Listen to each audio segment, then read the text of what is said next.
Alright, what's up guys? And we're here with another video from Kalo. I really hope I pronounced that right because I know he did end up telling me in the comment section down below. And also, hey, I appreciate this dude. I like this man videos. Every time I react to one or see one off reaction, I like it a lot. So I just want to give this man a huge shout out in general. But let's get right to the video. The best free-to-play experience in gacha gaming, and as always, the link is going to be down in the description below for the actual video. And also, like goal is going to be 4 likes today with 3 new subscribers, 4 times 3. Let's go. Let's get right into the video.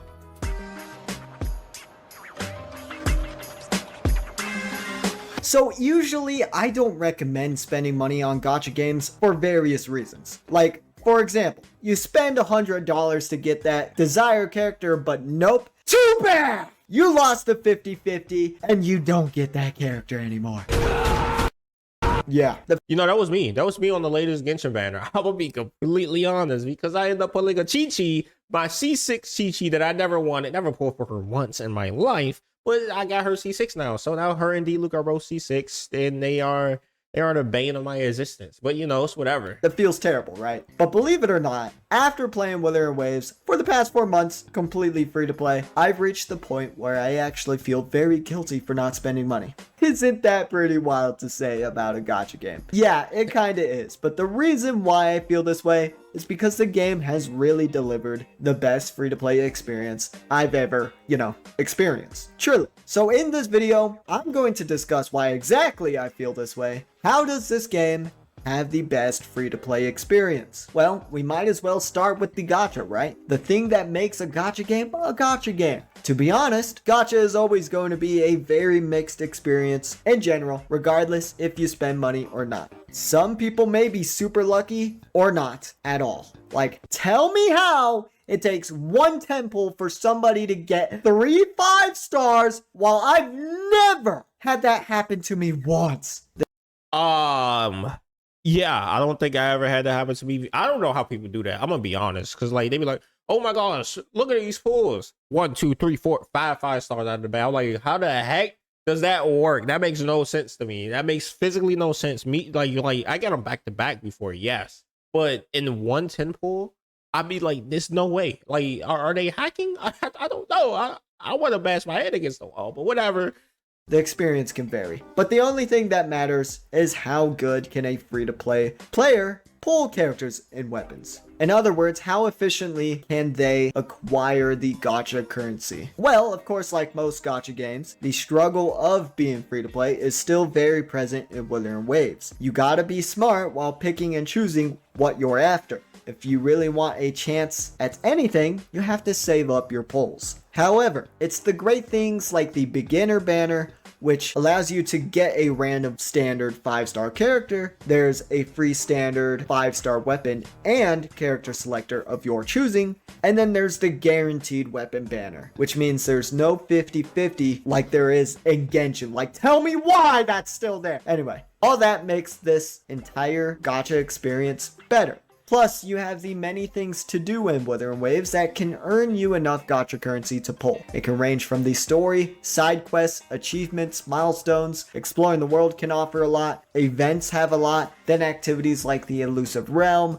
Tower of Adversity, and hologram fights can give you quite a bunch as well. So, as a free-to-play, you're set pretty damn good in my opinion. Not to mention, Kuro's amazing generosity. They can give you so many pulls for free. Every single update, just because I feel like it. They love us. You can get compensated for bugs that you never even heard about. There's also the chance they can give you a free 5-star character like the one we got back in version 1.2, completely free. And if you're curious, he's a really strong character. That's crazy. So yes, the free-to-play experience for the gacha is actually quite damn decent if I do say so myself. As long as you're smart with your pulls, you can more than likely get that waifu you really want. No problem. Overall, you know, that actually is pretty true because I have done it multiple times before. I'm gonna be honest.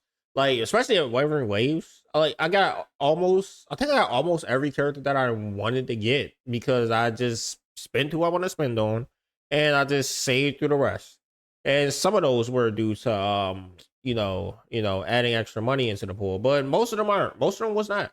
I think that Kuro's generosity is what makes the gacha experience better than most gacha games. Now, since we discussed the gacha, I think it's appropriate that we move on to this video is sponsored by Jujutsu Kaisen Phantom Parade, the first IP licensed Jujutsu Kaisen mobile game that supports 9 languages. And it will be coming to global very soon. Use the many characters of I actually can't wait to play this game. They have been promoting a heck of a ton, by the way. Available, including your favorites from the original series, to create a powerful team and defeat your enemies in fluid turn-based combat, all while experiencing stunning graphics and animations faithful to the anime. You can also immerse yourself in the enhanced, fully voiced story. And on top of that, you can also experience the game's exclusive hidden story. With over 5 million pre-registered users, the excitement for the game is booming for many fans. That said, there are still pre-register rewards available, including a guaranteed and re-rollable SSR ticket. That's amazing. So if all this sounds like it's up your alley, don't hesitate. Use the link in the description to sign up now and get the rewards before it's too late. There's also a link to the official Discord where you can see the latest announcements, events, and much more. So head on over. Thank you so much, Jujutsu Kaisen Phantom Parade, for sponsoring this video. Coming back to Wuthering Waves. Hey, back out of sponsorship, by the way. Hey, W.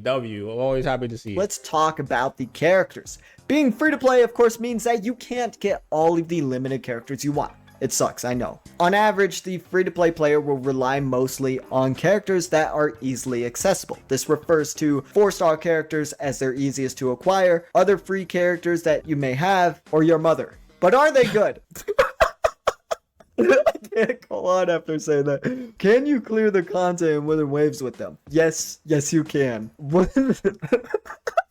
Wuthering Waves is a game where it mostly relies on your skill as a player rather than how good your character actually is. Of course, characters being good matters a little bit, but if you're shit at the game and can't dodge or parry, that goodness in a character doesn't matter anymore. But if you are a good player and good at the game, then we can start worrying about whether characters are good or not. Well, thankfully, Kuro are absolute chads, and they try and make every character in the game good, and they are. Every game, I almost just said every game in the character. Every character in the game so far are all pretty good in their own right. With a good build and a good player, I'm positive you can clear the harder content in the game no problem. Honorable mentions would be the main character, who is actually one of the best characters in the game. They can do really good damage, and you have them right at the start. Yang Yang, which actually is like rare in most gachas. I have no idea why. I'm gonna be honest. Like most gachas, they're like, oh, main character,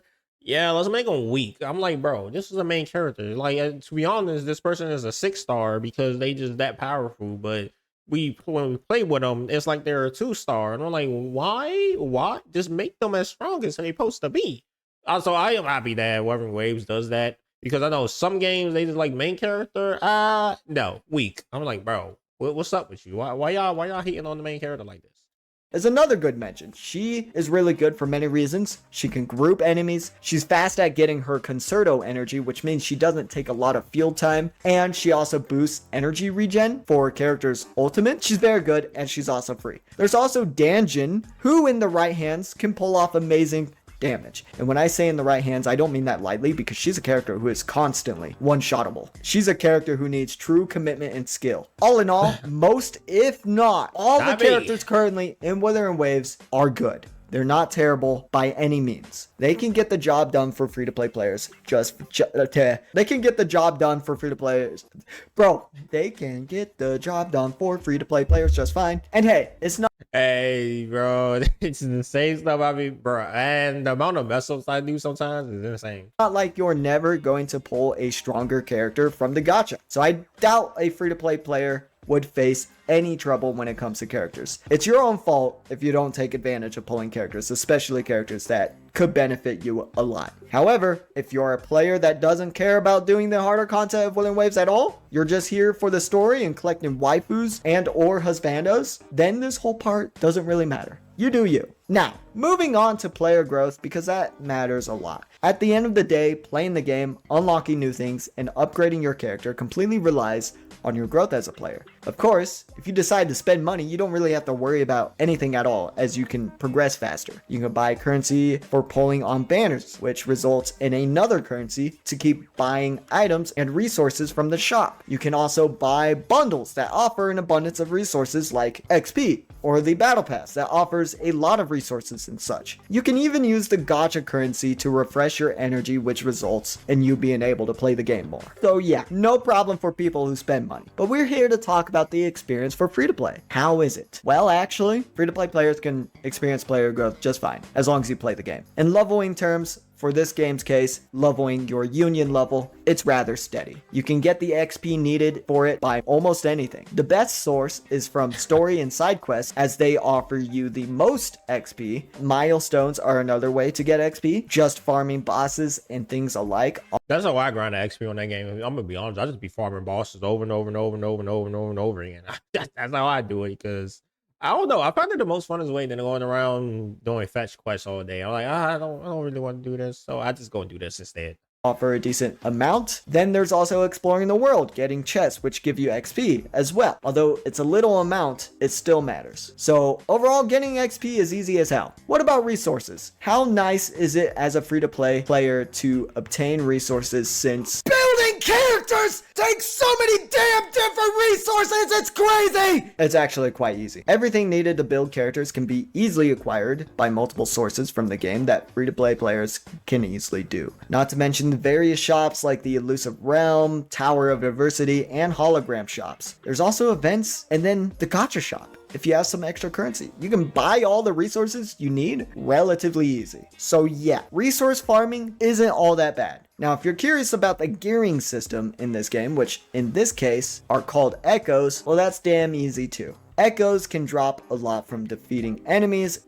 Yeah, like, to be honest, even though I do talk a lot about the ecosystem, to be honest, I'm gonna be real with y'all, it got way better over the time. It got way better, because you can get like most of the characters from other things. If you really want to, you can go to the basically echo gacha and just like see if you can get the echo you need from there. Like, to be honest, the ecosystem is actually pretty good now. I just don't like how it started out. That's just me though, because I just don't like running around catching Pokemon all day. But and the more you collect, the better ranking echoes you'll eventually get. You can also get echoes through many events and shops as well. It takes time to grow with them, but honestly, it's relatively the same experience free to play or not. Overall, the player growth for free to play is fairly good. It'll take time, of course, but it's a steady one. Plus, you gotta play the game for something, right? You don't want to just spend money and make playing and grinding the game meaningless. Just play the game like you would another game. At least that's just the way I see it. Overall, that is true. That the more money, I feel like the more money you spend, the less like fun you have in the game.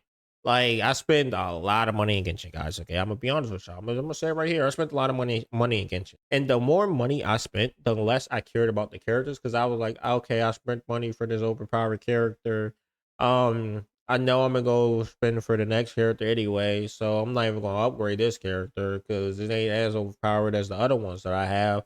I don't really think I need it. And new content come out with a new character, I'm like, oh, I could use this character that I got like last banner, but at the same time, I'm already going to spend for the new character that is going to be even better on the banner anyway, so I might as well do that, upgrade it a little bit and be done. Like, overall, the free-to-play experience of Wuthering Waves is great, and personally the best one. You can quite literally do everything you want in this game free-to-play, as long as you just play the game and grind at your own pace, like you would any game. You'll be fine. Yeah, sure, buying that bundle of resources can help you progress faster. Sure, spending Astrite to refresh energy can help you the same way. But nah, what are you doing? This game is a single player game after all. You don't need to be doing all that. You can if you want to, and I won't stop you, because the game is so good. Support the devs. Other than that, the only other argument is buying the battle pass or subscription pass or buying pulls in general. I get it, you want characters, it's understandable, and that's fine. Like I said at the beginning of the video, I'm at the point where I feel guilty for not spending money yet, so I kind of want to spend money. And the best thing to do that on is probably the characters. So it sounds like it's a perfect time to get my card out and ready for a certain someone for no particular reason at all. But again, this game's free-to-play experience is amazing. You don't have to spend money. You can play it just fine. You can get a lot of the characters if you want completely free. Of course, being lucky can play a great part in that, but the devs of this game make up for it with their generosity. That's what I like to think, at least. So me feeling bad for not spending money should tell you how good of a game this is, especially playing for free. Soon, I will not be playing for free. At this point, I feel like the devs deserve the money. I'll probably get the battle pass, the subscription pass, maybe both, or maybe just a whole bundle of pulls. I will say though, the best way Kuro could break me and likely others right now is by making character skins. The official art outfits, made outfits. Oh yeah, dude, instant buy. Anyway, that wraps up why I We'll keep in the May outfit will be an instant buy for me. I'm gonna be honest. I don't know where I'm gonna find the money from. I will scrunch it up. I will do so many things for that. Oh my god. I think Wuthering Waves has the best free-to-play experience I've had to let's restart that. Anyway, that wraps up why I think Wuthering Waves has the best free-to-play experience I've had the pleasure of experiencing. Let me know your thoughts on all this down below. I'll gladly read what you guys might say, and while you're down there, how about considering a like and subscribe? That would be very much so appreciated. I hope you guys enjoyed the video. Thanks for watching, and I'll see you in the next one. Another great video for this man. Another great video for this man. So, to be honest, out of all the gachas I play, the best free-to-play experience out of all of them is, in my opinion, Nikke. But out of when it comes to like, I don't know, Nikke has a certain like place in my heart when it comes to free-to-play. I got so many characters for, like without even spending a dime in that game. I have spent dimes in that game, but I got so many without spending a dime in that game, which is insane. But other than that, I would say like Wuthering Waves is got to be number 2, right? Because I mean, let's see, if we look at all the games that I play, Zenless Zero, I mean, it's free to play, so playing, it's like sort of, it's basically just the regular MiHoYo free to play. The same with Honkai Star Rail, the same with Genshin Impact. They all about the same. They kind of keep, I mean, I say Genshin probably is a little bit worse, right? Because they don't give that much. Like at least Zenless and Honkai, they give a good amount of like currency to spend. They just don't do it as generous as Wuthering Waves. Like, Wuthering Waves do it a heck of a lot. They also give like standard currency as well when they give you the thing. Like it's 5 like premium and I think 10 standard on the login events when they do those, which most games don't even give you standards. They barely give you standards if they do, and it takes forever to save up on those. But other than all that, I think, my opinion, yeah, I think Wuthering Waves actually do have a pretty good, like when it comes to free to play, pretty good free to play thing. I like it a lot. I really need to play this game a lot more. I need to figure out how. I just need to spend like a day or 2 just grinding out all games, because usually the way I do it now is I wait for the events to have about like 5 days left, grind out all the events that's in there right now, and then I get off the game again, because grinding it day to day is not really efficient or good for me, because I gotta make videos, okay? But anyway, other than that, make sure you guys like, comment, subscribe if you're new. The sun is finally coming out at some point. Maybe we can get some natural lighting here in the next video, I don't know, but I'll see y'all guys in the next video. And also thank you again to Kalo for the fire video. I am proud that he ended up getting a sponsor as well for this video, which is actually pretty fire. This is the first time I've seen him get a sponsor. I'm subscribed, obviously. Make sure you guys go subscribe to him too. Also, yeah, leave a like. It was a good video. I'm leaving a like, you can leave a like. But anyway, make sure you guys like, comment, subscribe if you're new. Don't forget to join, don't forget to subscribe to me. Try to hit that 1.18. I will see you guys in the next video. Peace out.